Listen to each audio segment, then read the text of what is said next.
Hello and welcome to another episode of Step Up with Stephanie, Life Lessons that Elevate the Soul. I'm your podcast host, Stephanie Morrow, and thanks for being here with me today. If you are here for the very first time, I want to say welcome. Hopefully you've had a chance or will have a chance to go back and to catch all of the other episodes from season 1. And if you are returning, thank you so much for your support. I'm glad that you're here too. It is my goal to really grow the podcast and to expand my reach. And so I can only do that with your help. So I'd be so glad if you would take a moment to like, share, and hit that subscribe button. Now, as we get into this podcast, I'm super excited because this is the close of season 1 of Step Up with Stephanie. This is an idea that I had for a really long time that I really wanted to do, and honestly had to move through a lot of blocks and a lot of fear and doubting and second guessing myself to even get to this point. So I am a little bit in celebration mode.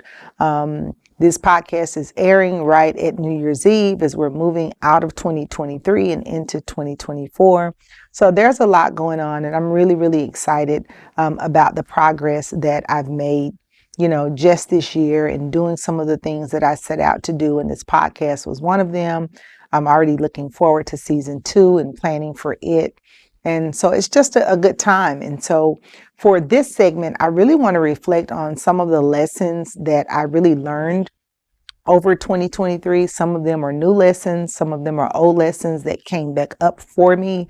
Some of them I've had to really deepen my understanding and levels of knowledge around certain things. And so this episode is really just a reflection about some of the top lessons that I've learned over the course of the year and things that I'll be taking top of mind as I move into 2024. So the very first lesson that I have learned, or that I'm learning, is less hustle, more flow. Moving out of this hustle culture. Y'all, the hustle culture is canceled. This idea of constantly moving, constantly grinding, I've got to go, do. That is an old way of thinking, and that is an old paradigm that is really being done away with. I will say that early in my entrepreneurial journey, about 10 years ago when I first started out, I did adopt the hustle culture because that's what was modeled. That's what I thought worked. That's what I thought it was going to take to be successful. And when I'm talking about hustle, I'm not talking about having drive and focus and dedication and commitment and vision and all of the things that you need to be successful in business. But I'm talking about this unhealthy idea that you've got to be working around the clock, that you've always got to be on, you've always got to be moving and prospecting and, constantly in build mode all the time. Build. You go to bed on your laptop. You wake up with your laptop.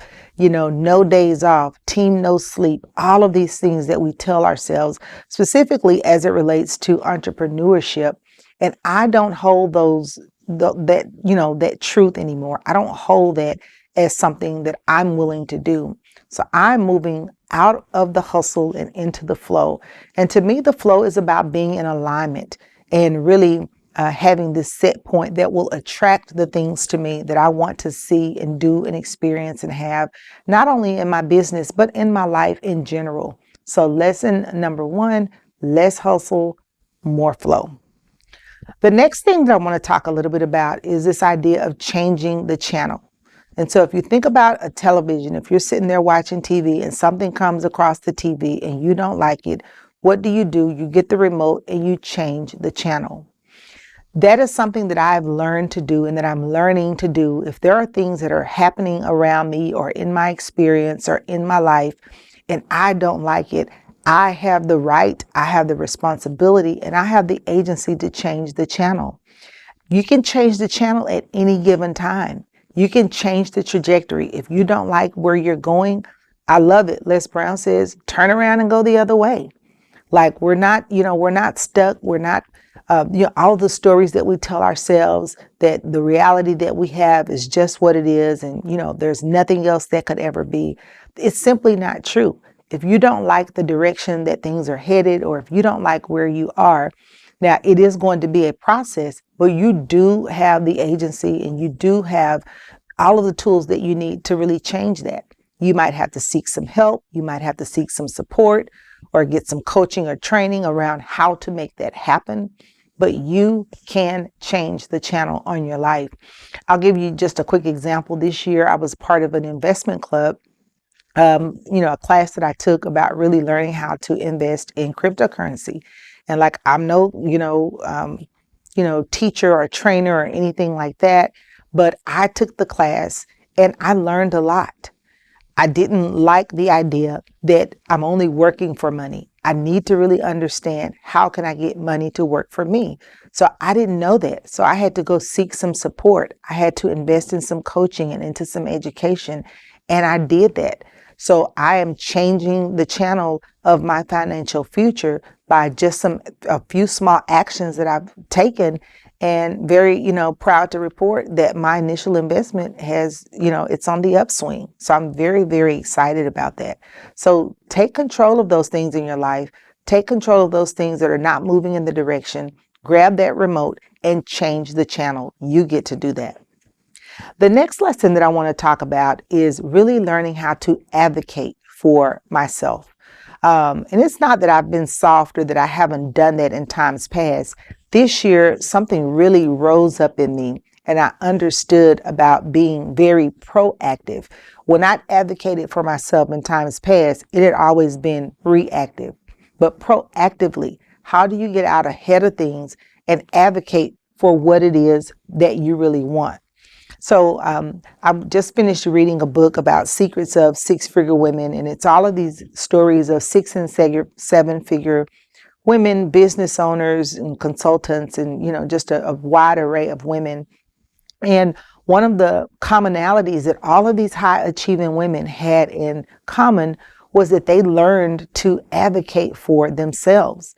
There was one story of a woman who said that she had a mentor that was a male mentor in business, in her profession. And she said that her mentor had taught her to never take a job without a signing bonus. And he said to her, any job that he'd ever taken in a professional space, he'd always negotiated a signing bonus. She said she'd never thought to do that. But after having that conversation with him, she began to advocate for herself in her career. And she went on to say, from that point on, she never took a role without a signing bonus. She also reported that every single time she advocated for herself and negotiated a signing bonus, 100% of the time, the company that she was going to work for gave her exactly what it is that she asked for. So that was a light bulb moment for me in terms of advocating, saying what you want, focusing on what you want, excuse me, not what you don't want, because we have a tendency to focus more on what we don't want than what we do want. But really, really around this idea of learning how to advocate for yourself. And so I've been able to do that, this year, and I'm becoming more comfortable with it. Honestly, it's not easy to, kind of stand in that truth, because sometimes it can be some tough conversations, or if people aren't used to seeing you in that light. But advocating for myself. So the next lesson is around sitting with your feelings. This is something that I've often struggled with, because sometimes things will happen. You'll have a feeling that comes up and you're so distracted and you're so busy, you don't really spend the time sitting with your feelings. The reality is your soul, that innermost part of you, it doesn't lead you astray. It doesn't lie to you. And so there are things that have happened in my soul. I've felt a certain way, but I've not always rather had the courage to respond or to really deal with it. Sometimes that might mean having a tough conversation or a critical conversation, or, making a decision that could impact your relationship with another person. That list could just go on and on. But I am learning to really sit with that feeling, whatever that feeling is, as it comes, and then taking whatever, the necessary steps are to really deal with that. There are times when there's nothing to do, nothing follows that other than just honoring and sitting with the feeling. And then there are times that things may happen. You may have a feeling, you feel a certain type of way, and then you feel really compelled to do something about it, or to say something, or to have a conversation. So sitting with your feelings, that's something that's really, really come up for me this year. The next one is this: there is nowhere to go, only someone to become. And I often say Michelle Obama really had it right when she talked about this idea of becoming. We are, once again, so busy, and we're always, growing and reaching and grabbing, and we don't really realize the beauty of becoming. We all want to get to a next level. There's always something that we want to do, to attain, to see, or to have. But the real beauty in that process is the becoming. There is usually a person or a version of yourself that you have to become on the road to whatever it is that you've set out. You don't just get there. If I say that I'm going to go to Cincinnati and I'm in Dallas, there's a road that I'm going to have to, travel either by air or by land or whatever. I'm going to have to get there. And so part of the journey, this joy that I think I'm going to have when I get to Cincinnati, part of that joy is on that journey and in becoming. And so this idea that I've got to get there, I've got to get to Cincinnati, I've got to get there, that's important. And that does have some validity. But really, what's the becoming? What's the journey? Who am I becoming on the way? What am I learning? How am I growing? How am I expanding? What am I picking up and putting down? All of those things really influence, that journey to Cincinnati. Where are you trying to go? What is it that you want to do? Who are you becoming? So there's no really where to go. It's who are you going to become on the way to that next level. We're going to go to break. And when we come back from the break, I'm going to share with you the rest of my top lessons that I've learned in 2023. See you in a minute. Solstice Leadership Consulting is a boutique-style professional learning and training firm equipping organizations to develop leadership capacity in individual members and teams. Our thought leadership, combined with over 2 decades of experience in educational administration, change management, and instructional design, enables us to power current and aspiring leaders to harness the power within to drive organizational effectiveness.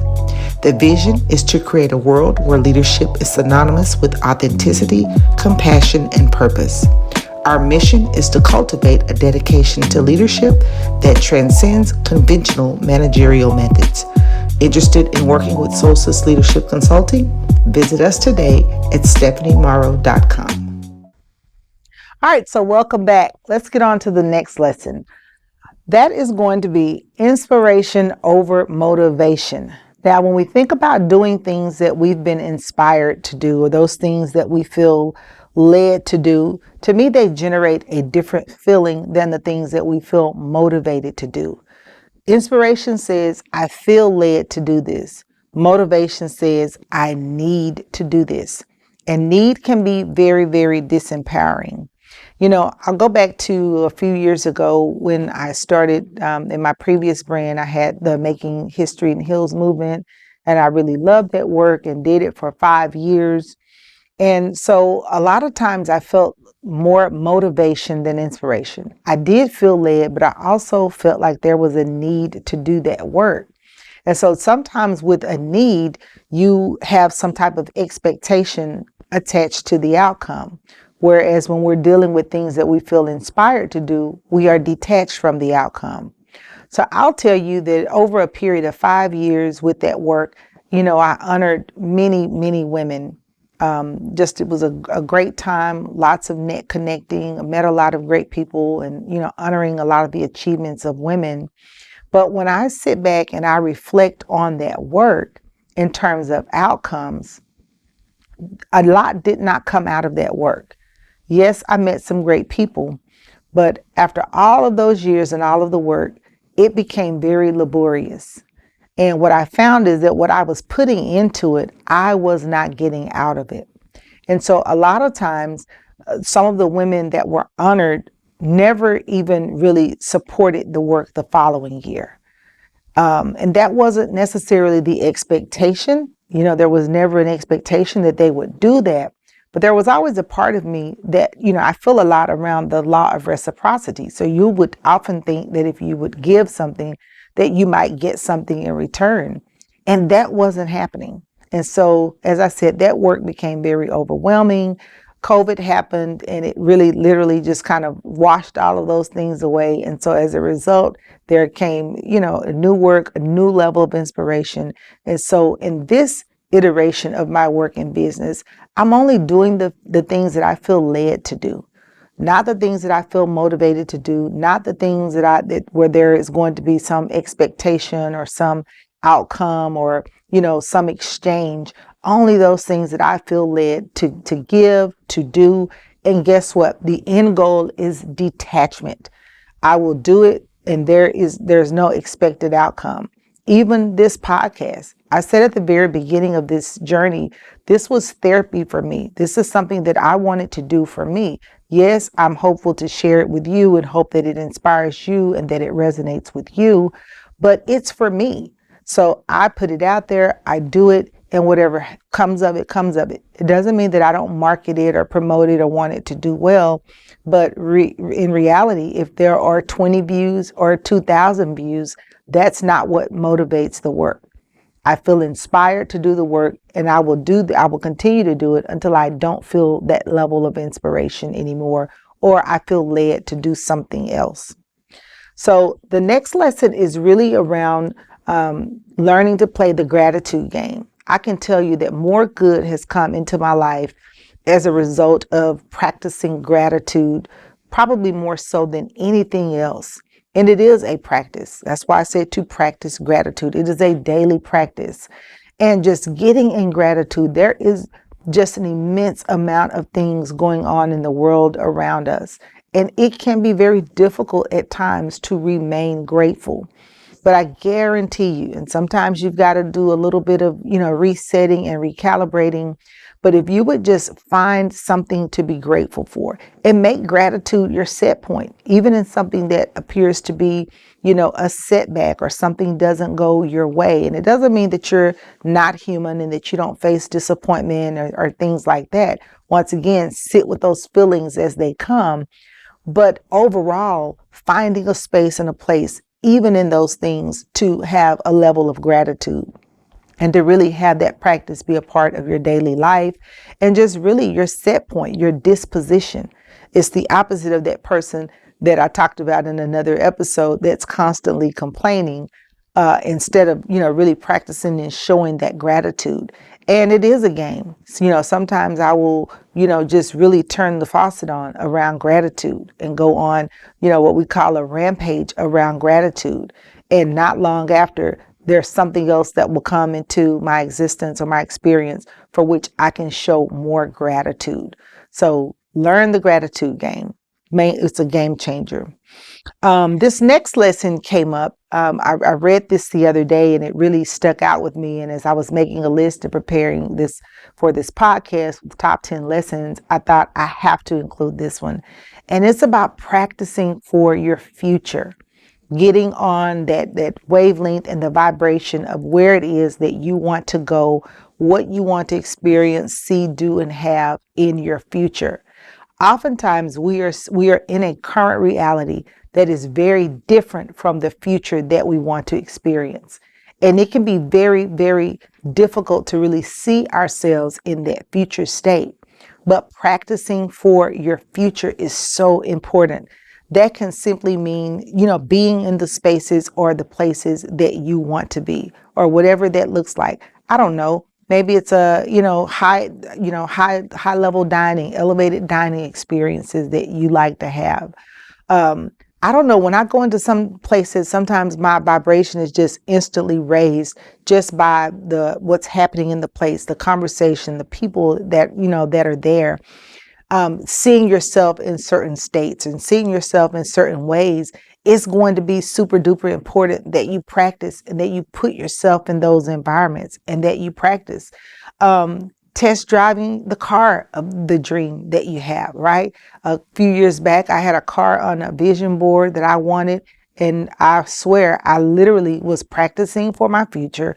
I went with no, intention to buy. I left not only with that car that had been on my vision board, but I also left with a second car. Why? Because I was setting up this intention to practice for my future. I honestly wanted to go see what it felt like to drive the vehicle.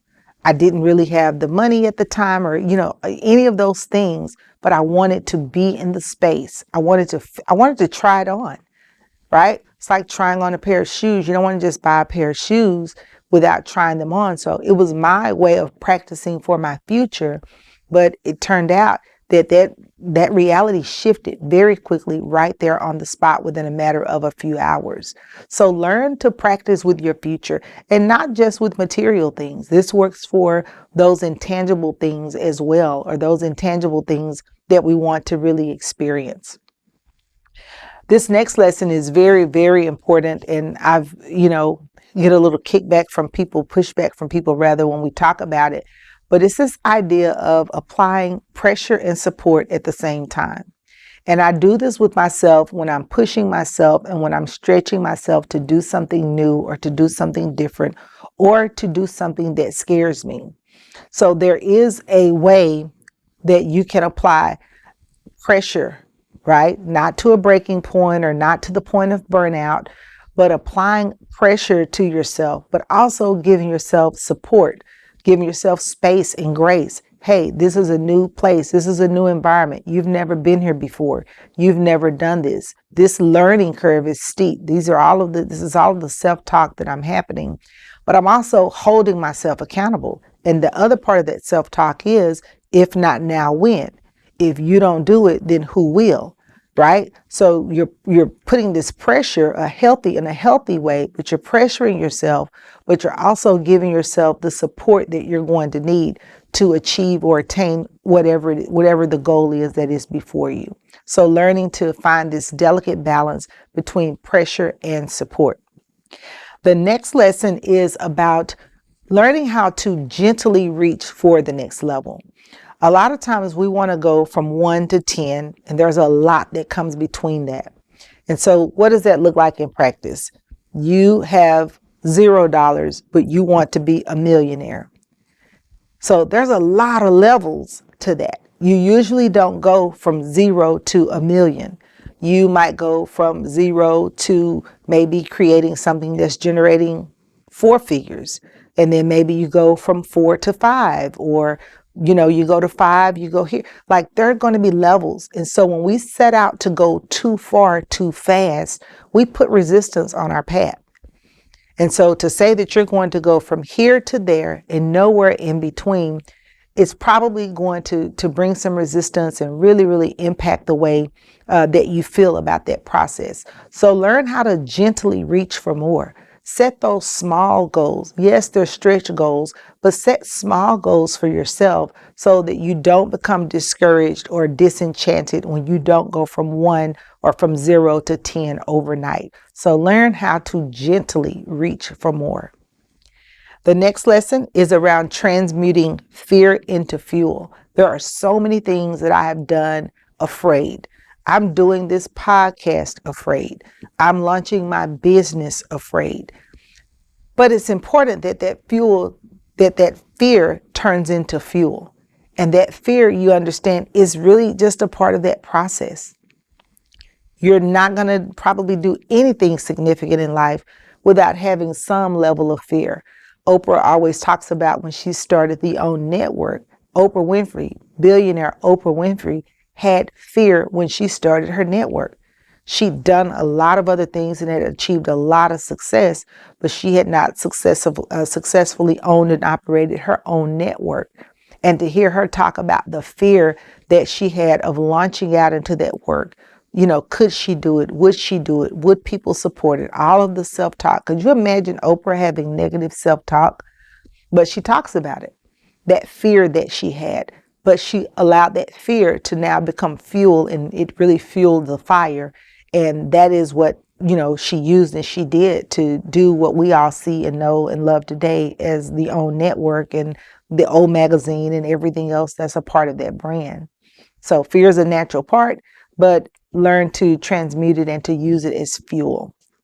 Next and final lesson, and this one is so important as we close out not only this episode and this season, but as we close out this year, And that is, this idea that your wellness is your business.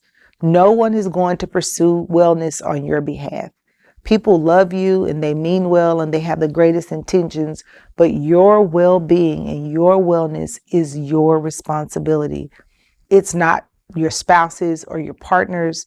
It's not your children. It's certainly not your employers or the friends that you have around you or in your friend circle. And these are people that love you. They want the best for you. But when it comes to your overall well-being, and there are so many dimensions to wellness, our emotional wellness, our social, emotional and financial, and just all these different dimensions of our well-being that work together to really make up who we are. Those things are going to be your responsibility. And so I want to, end this by encouraging you to take your wellness in your own hands, make your wellness and your well-being a priority, because if you don't do it, it won't get done. So I hope that you guys have enjoyed not only this episode, but we're signing off for season 1. We'll be off for a few weeks. I've got some amazing things planned for season 2. I'll be bringing guests on for season 2. We're going to be doing a leadership series and talking about just what it takes to lead in this new age leadership, and all of that. So much has changed. And so as a result of that, leadership is changing, and how we define leadership and what it means to lead is being redefined and reimagined in every way possible. And so I'll be bringing on some guests from different sectors and different organizations and different backgrounds to have this ongoing conversation around leadership. So I hope that you will join us for season 2 of Step Up with Stephanie, life lessons that elevate the soul. I'll see you inside the next episode.